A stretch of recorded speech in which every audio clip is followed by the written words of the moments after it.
अमरी कबरी भार भ्रमरी मुखरी कृतं दूरीकरोतु दुरितं गौरी चरणपङ्कजम् इदं च रङ्गं त्यजतामिहाङ्गं न विद्यतेऽङ्गं यदि वास्तु चाङ्गं पाणौ रथाङ्गं शयने भुजङ्गं याने विहङ्गं चरणे च गाङ्गं कावेरी तटशोभिरङ्गनगर प्राग्भागजम्बूतरु प्रान्तोद्यन्मणिसद्मणिस्थितमधः जम्बूतरोस्थायिनः लूते भारचितरङ्गनाथवरदं भक्त्याखिलाण्डेश्वरी पूजानिर्मितसज्जलाकृतिधरं श्रीजम्बुनाथं भजे।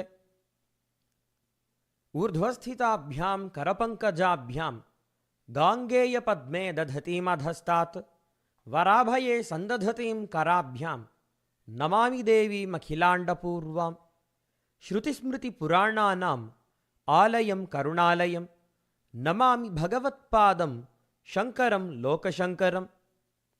श्रीमत्क्षीरतरङ्गिणी तटगते पुण्ये विरिञ्चेः पुरे नित्यं सन्निहितं किला कलयितुं क्षीराभिषेकादरं श्रीगारुत्मतवल्लिकासहचरं मार्गे सहायं नृणां श्रीमद्दीक्षितविप्रदैवतवरं सञ्चिन्तये शङ्करम्। My humble obeisance to Shri Sharadamba, my humble obeisance to Mahasannidhanam, Jagat Guru Shankaracharya Shri Bharati Tirtha Mahaswamigal, to Sannidhanam, Jagat Guru Shankaracharya Shri Vidhushekara Bharati Swamigal. I thank the Sringeri Guru Bandhava team for giving me an opportunity to talk on Durga Chandrakala Stuti composed by Srimad Appaya Dikshitendra on his Jayanti Dinam today. Today is Kanya Masa Krishna Paksha Prathama and today is the Jayanti of Srimad Appaya Dikshitendra. What is Durga Chandrakala Stuti? And why is it important for us to study Durga Chandrakala Stuti? Before we begin studying any text, it is important for us to know what are the distinguishing qualities of the author of that particular text, the salient features of the text, and the distinguishing qualities of the Vishayam or Pratipadyam. And this is known as Vaktravailakshanyam, Prabandhavailakshanyam and Pratipadyavailakshanyam. The Vakta or Prabandhakarta here is Parameshwaram Shavatara Nityagnihotri Advaita Vidyacharya Srimad Appaya Dikshitendra. He is the author of this work titled Durga Chandrakala Stuti. The Prabandha is Durga Chandrakala Stuti. Pratipadya is Devi Durga. When the Vaibhavam of Devi Durga is known, we shall understand her Tattvam properly. Only when we understand the greatness of the text of Durga Chandrakala Stuti, it is possible for us to know Prabandhavailakshanyam.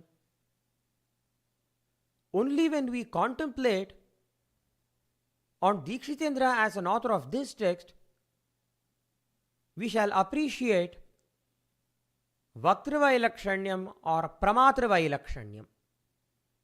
So the first thing that we are going to see here is Vaktravailakshanyam or Pramatravailakshanyam. Srimad Appaya Dikshitendra had composed 104 works in Sanskrit, and most of them were magna opera in different shastras. He was born in a family of Nityagnihotris. His father and great-grandfather were the Nityagnihotris. great scholars in all the Shastras, and great Upasakas of Parameshwara. Apart from having such a background, Dikshitendra has many facets. He was an Advaita Vidyacharya par excellence. He was one of the topmost Purva Mimamsa philosophers. He was a great scholar in Vyakarana Shastram. He was one of the topmost scholars in Alankara Shastram. And the list keeps going on like this. He was also adept in all the Itihasa Puranams. He was also a Sri Vidyopasaka. And tradition says that Srimad Appaya Dikshitendra had focused completely on bhakti towards Parameshwara. He was so devoted to Parameshwara that he had completely forgotten the lotus feet of Devi. Once when he was in Thiruvannaikaval, when he had gone to visit a temple in Thiruvannaikaval, he was not feeling well. And accidentally he fell down. And when he fell down, there was an old Brahmana sitting near him. And the old Brahmana asked him, "What is wrong with your health? Are you not feeling well?" And the answer Dikshitendra gave was, "Ashaktosmi." No, I'm not feeling well. That is it, nothing else. And for this the old Brahmana replied, "Because you have completely forgotten Shakti and then you have been devoted to Shiva, that is the reason you are Ashakta." So hearing these words from the Brahmana, Dikshitendra realized that he had forgotten the lotus feet of Devi and all the Tithinitya Devis themselves and the Supreme Shri Lalita Parabhattarika herself.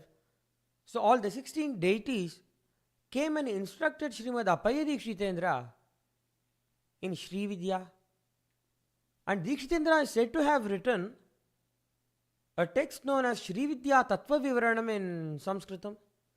And today this text is not available. Until the 1933 and 1930s, we know that it was preserved in a library in Lahore. So after the partition of India, we do not know about the fate of the manuscript that was preserved in the Lahore library in Lahore. The text name was Sri Vidya Tattva Vivaranam. So this is the background of Srimad Appaya Dikshitendra. Apart from this, he was a scholar par excellence in all the Puranas. So we know the famous shloka Shruti Smriti Purananam Alayam Karunalayam Namami Bhagavatpadam Shankaram Lokashankaram. So in the same way, Dikshitendra could also be praised in the same way. When we look at all of his stotra granthas, stotras like Brahmatarkastava, which is one of the best examples, Shikharini Mala, Pancharatna Stuti, Aditya Stotra Ratnam and Durga Chandrakala Stuti, and even Varadaraja Stotram for that matter, Dikshitendra has composed his own auto commentary on all of these stotras. When we go through the commentary under each shloka, we will find that he has quoted from innumerable passages of the Itihasa Puranas. So in Aditya Stotra Ratnam, for example,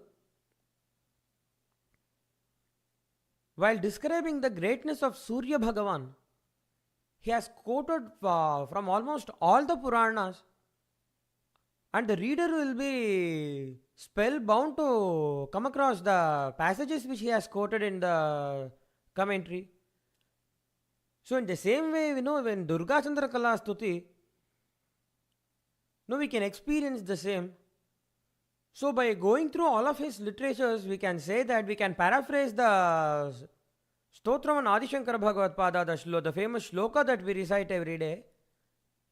And we can paraphrase it this way, saying, Shruti Smriti Purananam Alayam Karunalayam Namami Dikshitendram Tam Appayam Lokashankaram. So that is the greatness of Srimad Appaya Dikshitendra. So this is Vaktriva Ilakshanyam or Pramatriva Ilakshanyam. The second one is Prabandhava Ilakshanyam. 104 works in Sanskrit have been composed by Dikshitendra. Many of his works are Shastra Granthas, works in Advaita Vedanta, Shivadvaita Vedanta, and other schools of Vedanta, Purva Mimamsa, Alankara Shastram, Vyakarana Shastram. He has also composed many Stotra Granthas, and among his Stotras, some of his Stotras have been commented upon by himself, and many Stotras have not been commented upon by him. And one of those Stotras which Dikshitendra himself has commented upon is Durga Chandrakala Stuti. In this Durga Chandrakala Stuti, he has condensed the greatness of Devi that has been described in ancient texts like Devi Mahatmyam, Varaha Puranam, Vishnu Puranam, Harivamsham, Srimad Bhagavatam, and Samavidhi Brahmanam. The greatness of Devi that have been explained in all of these ancient texts have been condensed into the 17 shlokas of Durga Chandrakala Stuti. Had Dikshitendra not written a commentary on it, it would have not been possible for us to understand the exact meaning with which he had written Durga Chandrakala Stuti.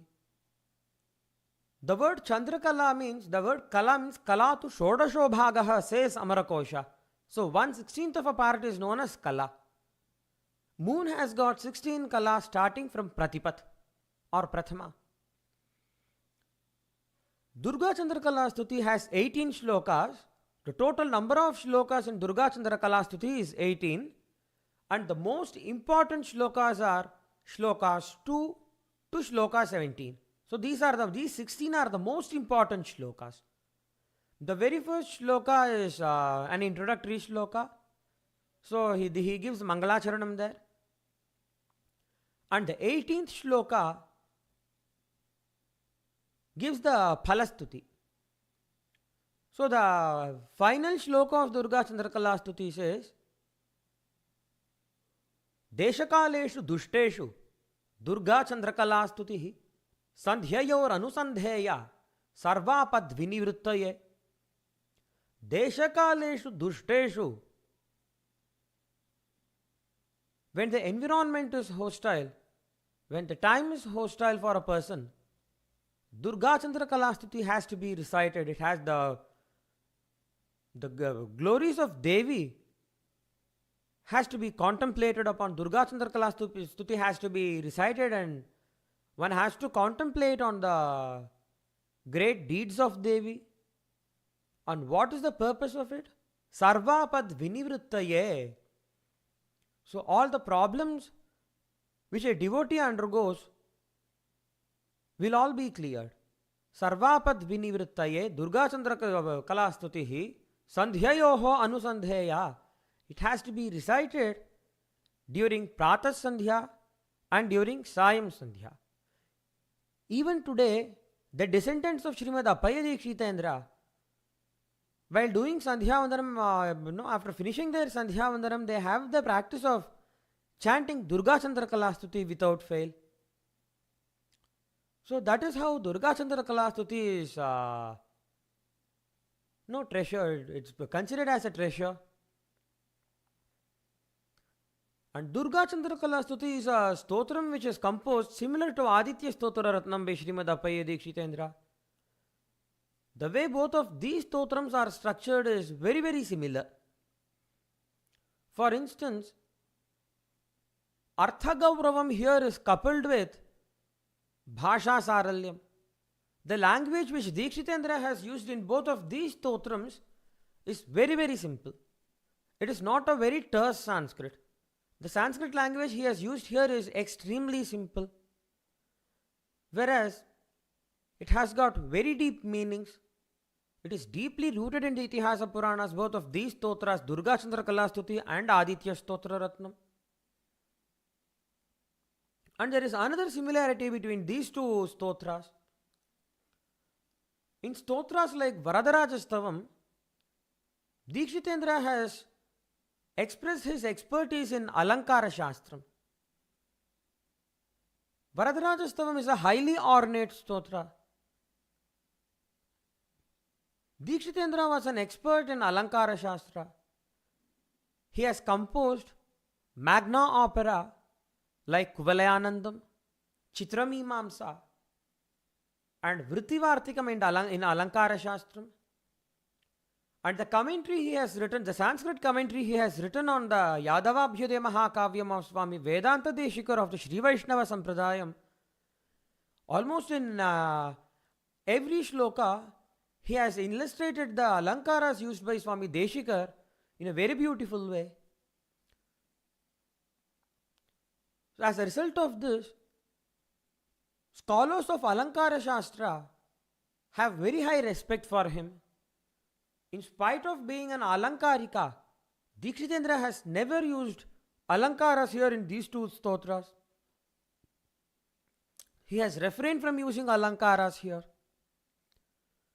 And the third similarity between these two stotrams is Dikshitendra had the unique ability to compose Shastra Granthas and Vada Granthas that mimic Stotra Granthas. The best examples for these are Shiva Mahima Kalika Stuti. So this is a Shastra Grantha which is composed in the form of a Stotra Grantha. Dikshitendra, he has composed it in the form of a deep personal conversation between himself and his Aradhya Devata. Many of these stotras, Brahmatarkastava for example, Shikhreni Mala for example, Ramayana Tatparya Sara Sangraha Stotram, Bharata Tatparya Sara Sangraha Stotram, all of these stotras have been composed in the form of a very deep personal conversation between himself and his God, Parameshwara. And all of these are works of polemical text. Brahmatarkastava is a polemical text. Shikhreni Mala is a polemical text. In spite of having the ability to produce the excellent Vada Granthas in the form of Stotra Granthas, Dikshitendra has never used any such Vada here in Durga Chandrakala Stuti and Aditya Stotra Ratnam. And the fourth similarity here is he has never made any mention of any of the incidents that took place in his life as in Apita Kuchambastava or Nigrahashtakam. So this is all about Prabandha Vailakshanyam. The third one is Pratipadhya Vailakshanyam.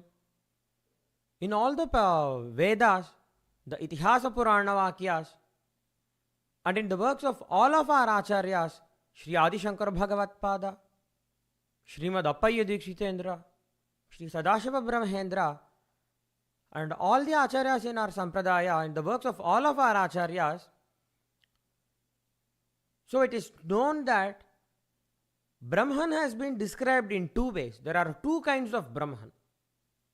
One is the Nirvishesham Brahman, which is the supreme impersonal Brahman. And the other one is Savisheshyam or Upasyam Brahman.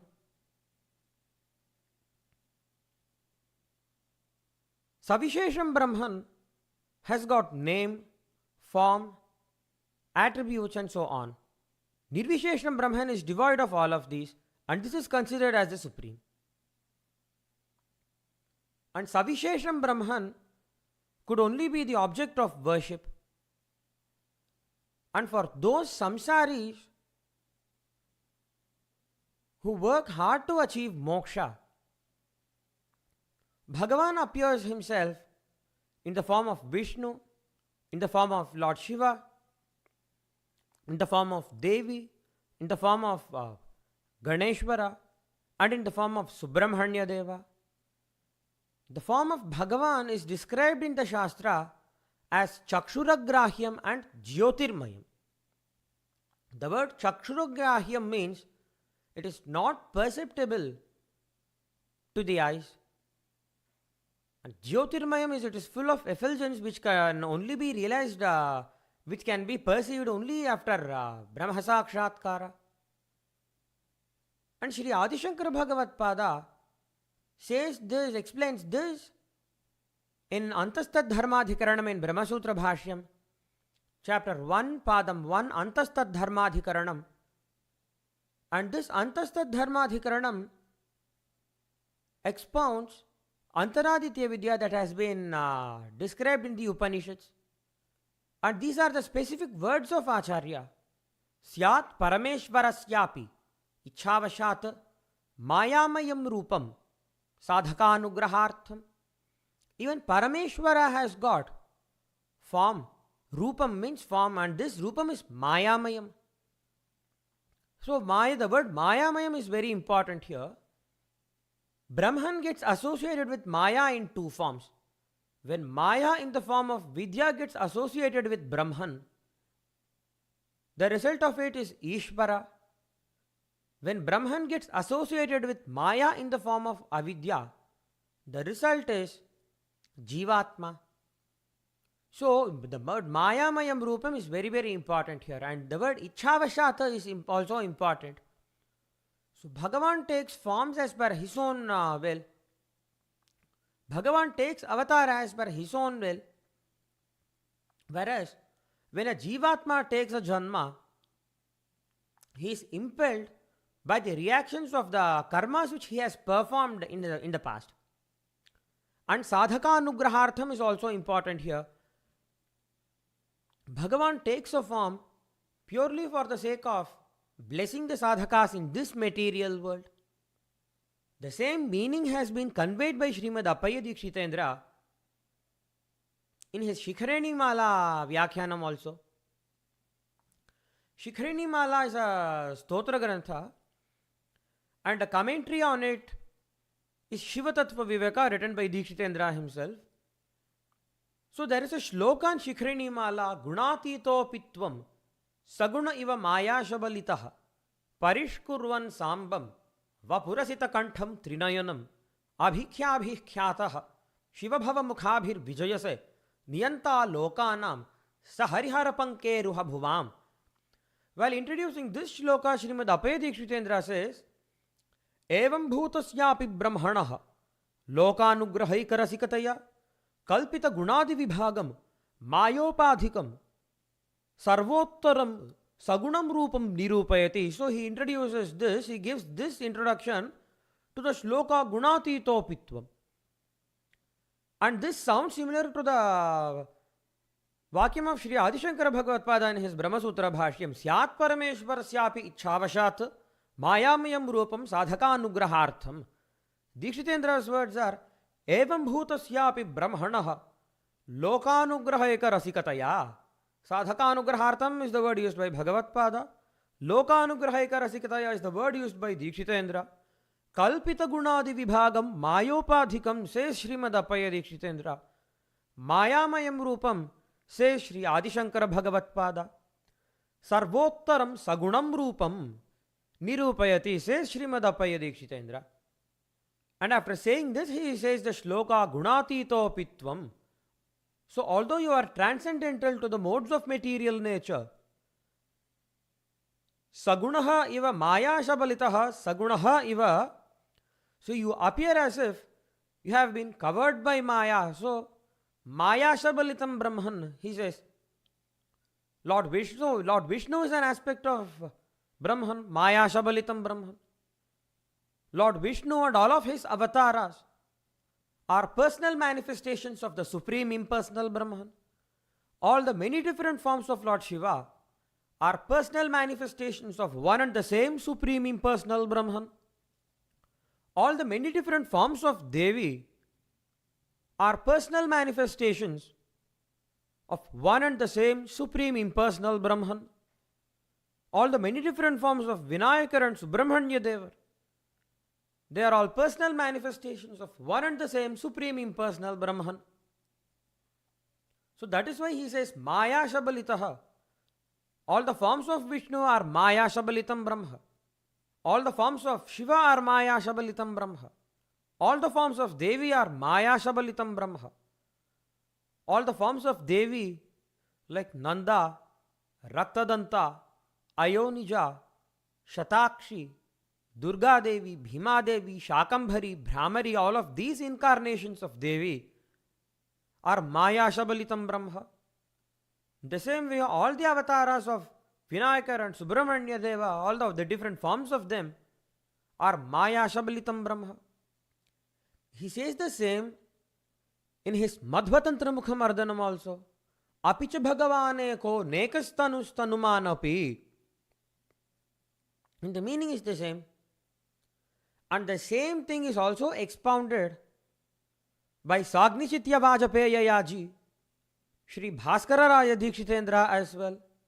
He has written us the commentary named Khadyotam on Ganesha Sahasranama Stotram, which is found in the Ganesha Upapuranam. And there in his commentary he says, Sagunam tu Rupam Upasaka Anugrahartham Kalpitameva iti Upasaka Ruchivai Chitriyena Nanavidham. For the sake of blessing the Upasaka, the form of Saguna Brahman becomes variegated, Kalpitameva, and Upasaka Ruchivai Chitriyena based on the taste of each Upasaka. And once again Shri Bhaskara Raya Dikshitendra says, Teshu Adityam Ambikam Vishnum Gananatham Maheshwaram iti Smrityukta Rupani Tattad Avantara Murti Bhedascha Tattat Janmaya Tattat Samskaranugungyena Upasyani iti Sarvepi Ishvaraha eva Ata eva Purananyapi Tattad Upasaka Anujighrikshaya Pravrittani Tasya Tasyaiva Sarvottamatvam Anyesham Tataha Apakarsham cha Nahinindanyayena Pratipadayanti. Teshu, among them, Adityam Ambikam Vishnum Gananatham Maheshwaram. Aditya Surya Bhagavan. So he is one aspect of Brahman. He is considered as Ishvara. Ambika, Vishnu, Gananatha, Maheshwara. All of these, Sarvepi Ishvaraha, all of these are aspects of Ishvara. And Smrityukta Rupani, these have been shown to us by the Smriti text. And Tatad Avantara Bhedascha, the different forms and incarnations of each of the Devatas, they have been variegated. So there are many different forms of each of these Devatas. And they become the object of worship for each Upasaka based on his Janma, his Samskaras and so on. That is the reason Ataeva Purananyapi, even the Puranas have been divided into different forms based on each Upasaka's taste. Some Puranas have been compiled for the sake of Vishnu Bhaktas. Some Puranas have been compiled for the sake of Shiva Bhaktas, some for the sake of Vishnu Bhaktas, some for the sake of Ganapati Bhaktas and so on. In each Purana, the greatness of one Devata would have been extolled, and the apakarsham of the other Devatas would have been described. And all this is based on Nahininda Nyaya. So as per Nahininda Nyaya, so a condemnation is given on one entity. So this condemnation is not actually a condemnation. So this condemnation is only to show the greatness of the other entity which is the object of praise. When it comes to Devi's Bhakti, we have the Shakta Upanishads in the Shruti literature, and then we have Puranams like Devi Bhagavatam and Markandeya Puranam and so on. In these Puranams, the Guna Mahima Vibhuta Vaibhavas of Devi have been described. Now let us have a cursory glance of the first 17 shlokas of Durga Chandrakala Stuti. What has been dealt with in each of these shlokas? The first one is the Mangala Charanasloka. Each of the words Dikshitendra has used in this shloka represent a larger passage of verses from the Itihasa Puranas, from the first chapter of Devi Mahatmyam, from chapter 2, Vishnu Parva of Harivamsham, and selected chapters from Varaha Puranam. Shlokas 2 to 8 deal with the summary of Devi's glories that have been described in Devi Mahatmyam. Shlokas 9 and 10 deal with the summaries of Devi's glories described in Varaha Puranam. The 11th shloka summarizes her glories described in Varaha Puranam, Harivamsham and Vishnu Puranam. The 12th, 13th and 14th shlokas summarize her glories described in Harivamsham. Summary of Devi's glories described in Srimad Bhagavatam in shlokas 15 and 16. The 17th shloka summarizes her glory described in Samavidhi Brahmanam, a mantra from Samaveda. Now let us take a look at the first shloka of Durga Chandrakala Stuti. Vedho Harishwarastutyam Vihartrim Vindhya Bhudhare Harapraneshwarim Vande Hantrim Vibudha Vidvisham. This is the shloka. The Anvayam goes on like this. Vedho Harishwarastutyam Vindhya Bhudhare Vihartrim Harapraneshwarim Vibudha Vidvisham Hantrim Aham Vande. The first word Vedho Harishwarastutyam is important here. It means Vedhaha Brahma Prajapati, Lord Brahma. Sacha Harihi, Lord Vishnu. Harihi is Lord Vishnu and Ishvara is Lord Shiva. Vedhascha Harishcha Ishvarascha Vedho Harishvaraha Taihi Stutya Stuti Vishayi Bhuta Vedho Harishvara Stutya Tam. One who is the object of the praise of Lord Brahma, Lord Vishnu and Lord Shiva is Vedho Harishvara Stutya. The next word is Vindhya Bhudare Vihartrim. This is the next Visheshanam. Vindhyaha iti Bhudharaha Parvataha Vindhya Bhudharaha Tasmin Vihartrim Muda Kridanam Kurvatim. So this is the meaning of it. Vindhya Bhudare means on the mountain known as Vindhya. The word Vihartri means one who sports on it, one who lives in it happily. Harapraneshwarim, the mistress of the life of Lord Shiva. Vibudha Vidvisham Hantrim. The word Vibudha means Devas. Vidvisha means the enemies of the Devas. Vibudha Vidvisha means enemies of the Devas. Hantri is one who slays. Vibudha Vidvisham Hantri. So in his Sanskrit commentary, Dikshitendra says that Vedha Krita Stutihi Devi Mahatmye Prasiddha.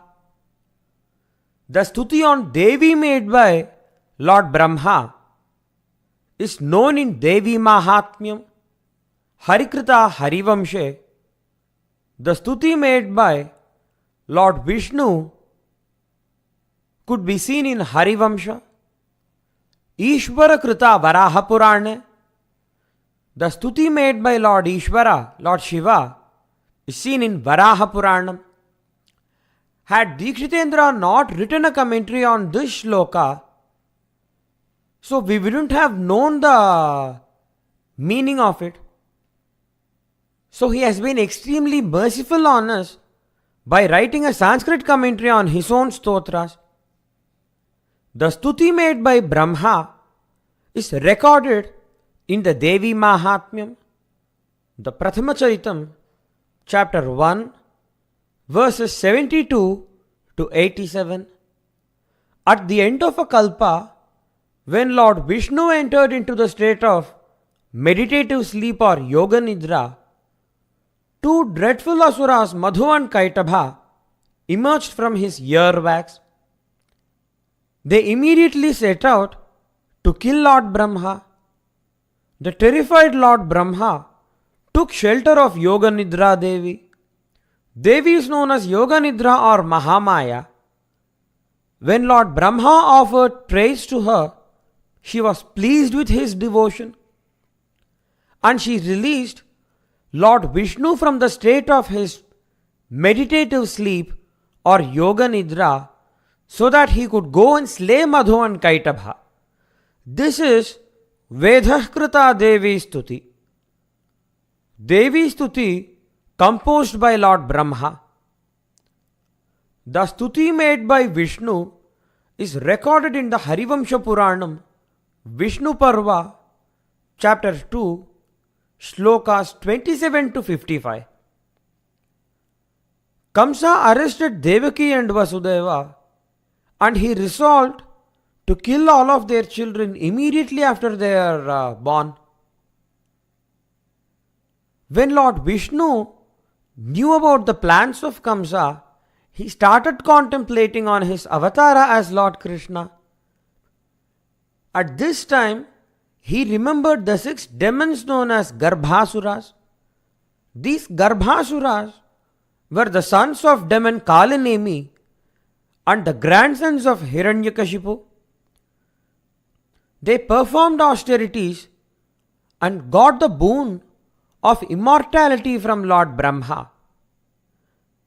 When they got the boon of immortality from Lord Brahma, Hiranyakashipu got infuriated with them and he cursed them that they would be killed immediately by their father Kalanemi in a future lifetime as Kamsa. So immediately after they were born, they would be killed. So this was the curse given by Hiranyakashipu. He also cursed that they would be born as the first 6 sons of Devaki and Vasudeva and get killed by Kamsa mercilessly. As a result of this curse, the Garbhasuras remained lying inside the causal ocean, devoid of consciousness. Lord Vishnu offered prayers to Mahamaya to put each one of them into the womb of Devaki so that they get killed by Kamsa one by one. This is Vishnukrita Devi Stuti. The Stuti made by Lord Shiva is recorded in the Varaha Puranam, chapters 28 and 96. Chapter 28 narrates the slaying of Vetrasura by Devi. Vetrasura, who was born to King Sindhudvipa and his queen Vetravati, caused panic to the Devas, and this resulted in them taking shelter of Devi. After Devi finished slaying Vetrasura along with his army, Lord Shiva offered prayers to her as a token of gratitude. This is one Shivakrita Devi Stuti in Varaha Puranam. Chapter 96 describes the exploits of goddess Raudri.